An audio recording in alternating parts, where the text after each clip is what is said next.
压力性尿失禁是指我们在打喷嚏、咳嗽、大笑、跑步、跳绳等腹压增加的情况下，尿液不自主的溢出的现象。那么漏尿的问题是怎样产生的呢？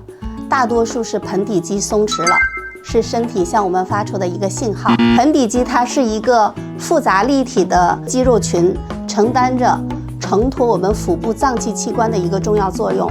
那么控制着我们排尿、排便以及参与我们性生活。当盆底肌受损、力量减弱，尿道就会关闭不严，所以说就会出现不自主漏尿的情况。